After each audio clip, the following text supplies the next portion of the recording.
Welcome back, everybody, to another episode of the Inside Track, Echo Base's weekly handicapping podcast, sponsored by Naira Bets. We give our analysis, picks, and wagers for a couple of the weekend's top races. Great weekend in New York racing and all around the country with Kings Plate Day on Saturday at Woodbine, and then also Long Acres Mile Stakes Day, Emerald Downs on Sunday. So you can bet on all that action on Naira Bets with a nice $200 sign-up bonus for new customers. Great promotions available. And since the addition of our friend Jackson Muniz at Naira, a lot of contests as well. So check them all out on nairabets.com. And of course, I'm your host, Ben Kudland. Today, welcome back on the show, my friend Matthew DeSantis. Dive in this incredibly intriguing Grade 1 Christophe Clement Turf, formerly known as the Sword Dancer. Breeders' Cup win, and you're in for the turf October 31st at Keeneland. Matthew, thanks so much for being on the show. Glad to have you back. Feel like it's been a while, but excited to hear your thoughts on the Christophe Clement. I think we landed on the same one, but we got a couple different underneath this intriguing field.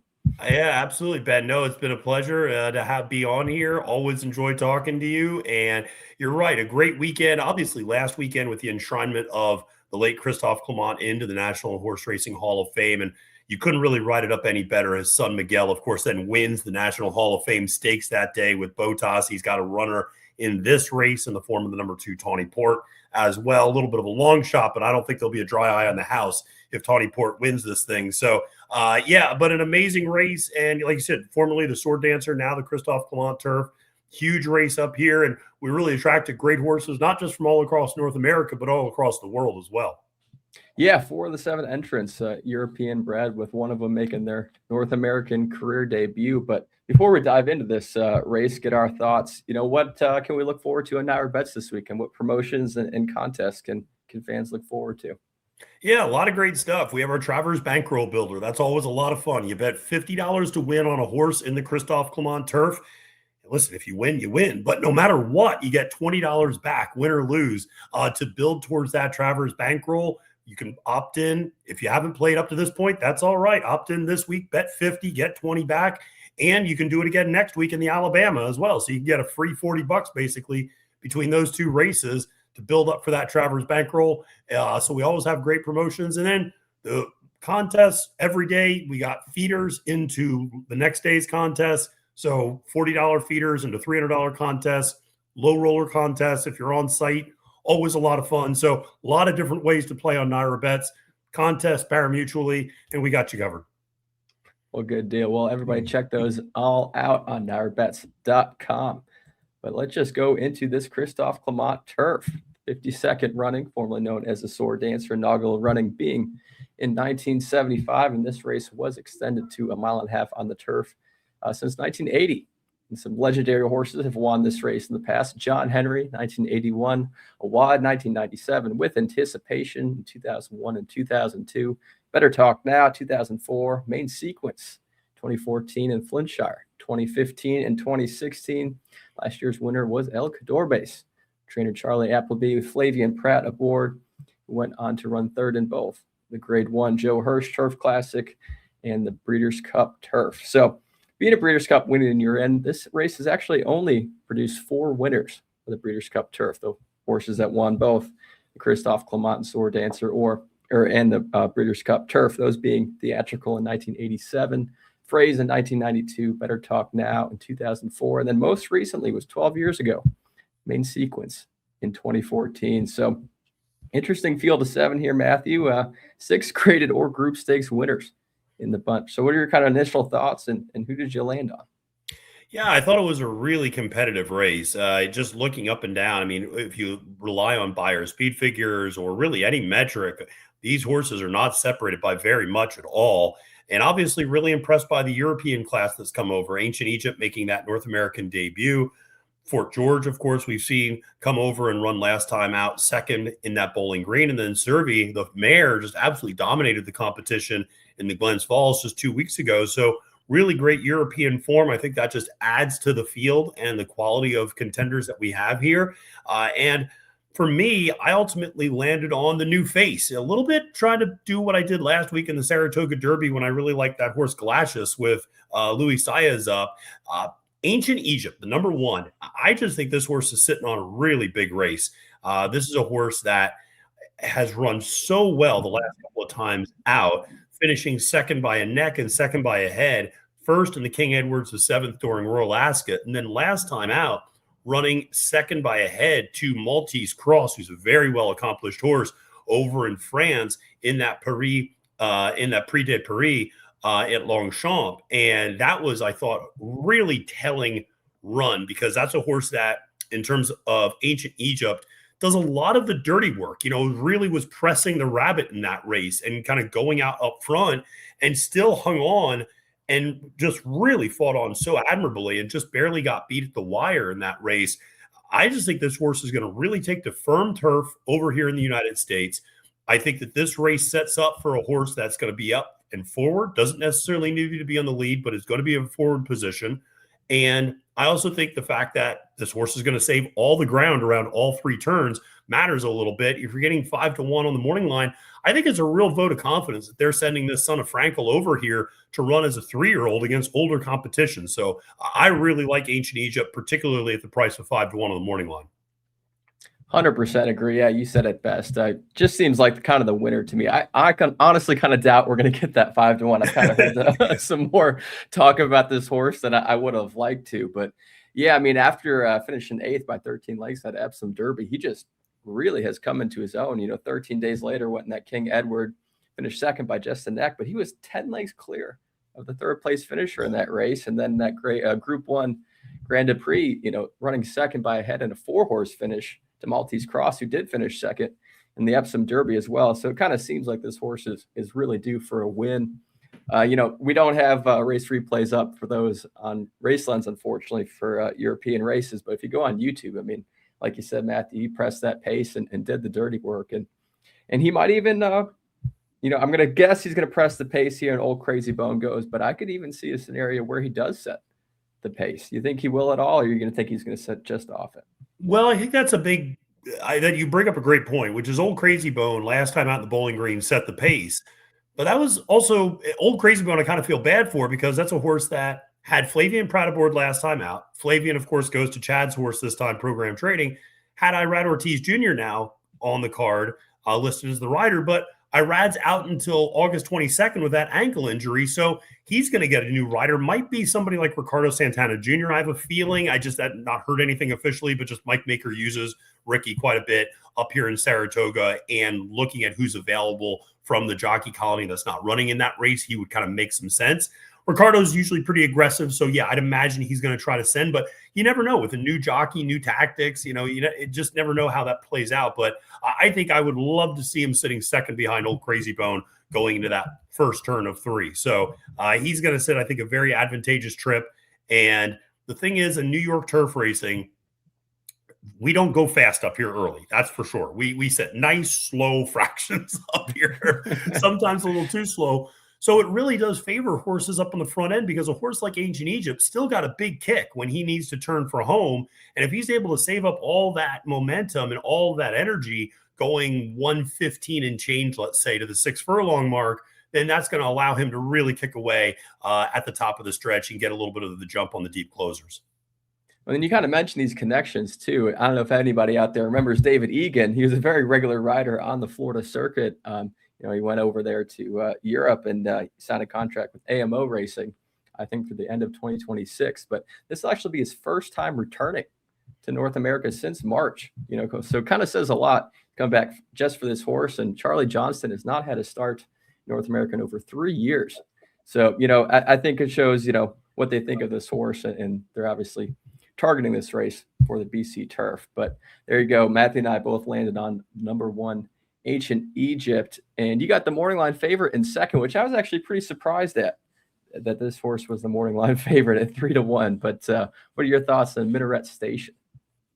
Yeah, I don't think that horse is going to go off as the post-time favorite. I think that you might end up getting a little bit better than 3-1. But gosh, another one who's just been so close the last couple of times out. And what was really impressive in that Bowling Green, Ben, was that's a horse that, if you look at the Bowling Green running lines, the winner took him gate to wire, Old Crazy Bones. The second place horse, Fort George, just tracked right off the pace second. And Minaret Station was really the only horse to make up ground that day. Now you might get a little bit, I'm not saying a lot of pace, but you might get a little bit more pace with Fort George, with Old Crazy Bone, and with Ancient Egypt, all being horses that at least like to be in a forward position in the race. Stretching out to 1.5 miles, I don't think it's a bad thing. And one thing I do know is Will Walden gets his horses ready in a big way for these sorts of spots. So this is a horse that was so promising as a 2- and 3-year-old, winning that Bourbon and then American Derby. It hasn't really been able to come through as a 4-year-old, but has been so close, super consistent on the speed figures. I just think is easily able to take maybe a little bit of a step forward here. 4th start in the 2026 cycle after a really long layoff. So I like that horse. And I think you're not going to get 3-1. You're probably going to get, I think, 4-1, 9-2, quite frankly, come post time. Yeah, I agree with that. Yeah, I mean, this horse has only ran out of the money once, and that was a 4th place finish by 3/4 of a length in that opening burst, which had a 116 class rating as well. So, yeah, and then you get Jose Ortiz aboard. I mean, how hot is he right now? I mean, we're recording this on Thursday, but Wednesday or Tuesday, Wednesday and yesterday, we're recording this Friday, 8 wins from 14 mounts. He's just unreal right now, Jose Ortiz. So I could definitely see why you threw him in there as well. I went with a little different direction, but coming out of the same race with Fort George, just an intriguing 4-year-old gelding for trainer Ed Walker.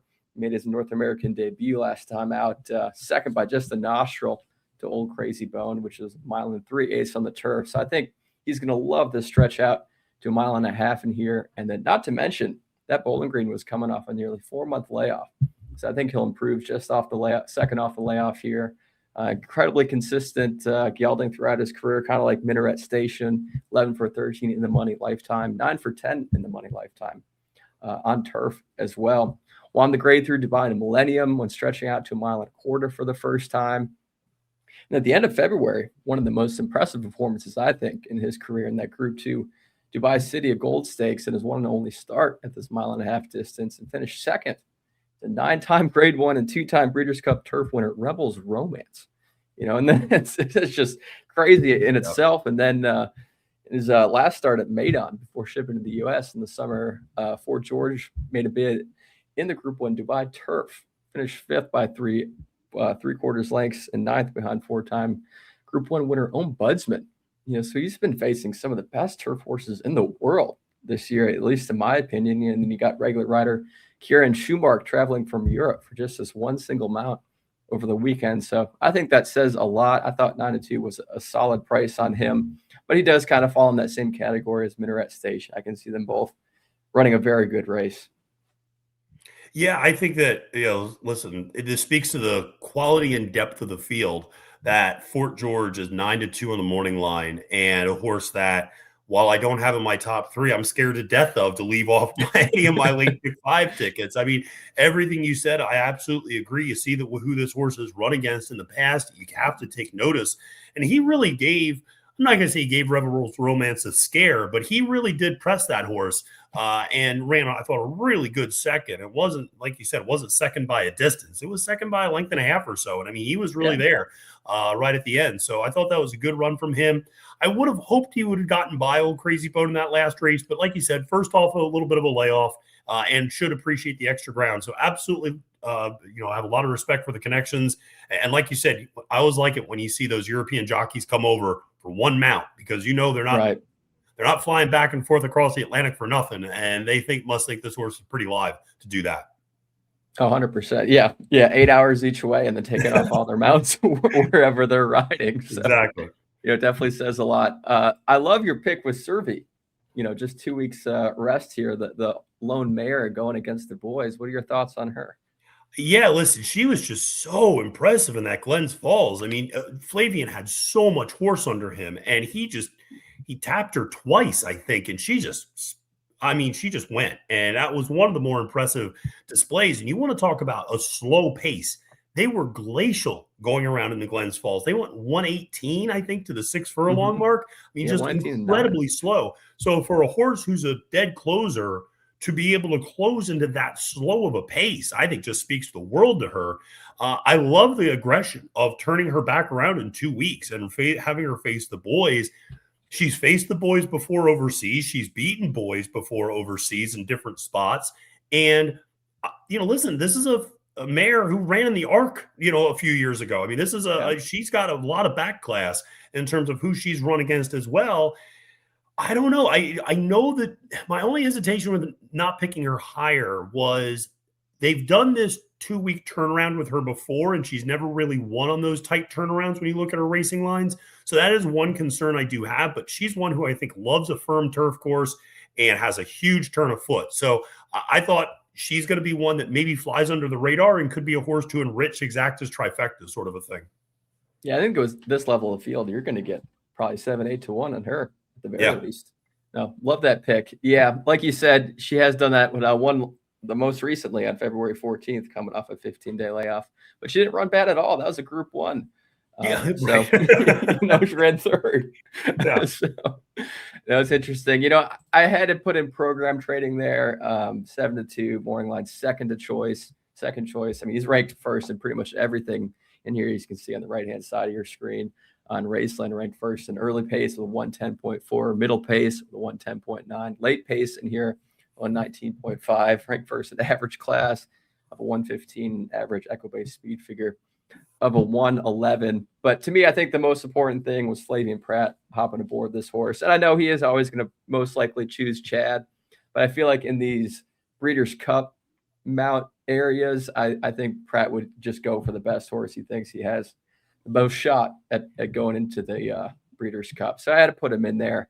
But we'll see. I think he'll end up being the favorite. What do you think? I would agree. Yeah, Chad Brown, Flavien Prat on the turf in Saratoga usually is going to take a lot of money. My only concern with program trading, and I agree with everything you said about Prat, and I know he rides for Chad, obviously he's the number one call, but still, he rode 3 other horses in this race last time out. And so he could have easily gone to some other horses potentially. The fact he landed here, I think, is telling. My only concern with program trading is I wonder whether those last 2 wins are a little dressed up. I didn't really necessarily love the fields that he's been beating at Monmouth. This is a pretty big step up in class, I feel like, against who he's been running against. And it's interesting. He's a horse. Maybe it's a little bit like Laganos. He was a horse that after he came back from that long layoff, he really did not win much. And he, would run well and he finished second, third. And all of a sudden, these last 2 times he starts winning, maybe he just figured everything out. Maybe everything finally clicked. And once Chad gets a horse right, he gets him really right. And so maybe that's it. Much like the way Steve did with Laganos this year, where that horse was always kind of coming up second, third, and all of a sudden just started winning and didn't stop winning. So program trading, we'll see what price we end up getting, but obviously always have to take those connections very seriously up here. Yeah, going along with what you said, I mean, 2023 and 24, he won 3 grade 1s, went 7 straight races winless, but he's kind of seemingly maybe put it together, but I definitely agree with what you said, especially the Monmouth Stakes on the 13th of June, definitely a weaker field. Even the United Nations, this field wasn't completely spectacular. But I did put him in third, but I think we're both pretty invested on this Ancient Egypt number 1 at 5 to 1. So thank you, Matthew, so much for being on the show. This has been an absolute blast. Please, everybody, go check out Now Your Bets this weekend. Those wonderful promotions, bet $50 as well and getting back 20. So best of luck in all your wagers this weekend, and we'll see you next week.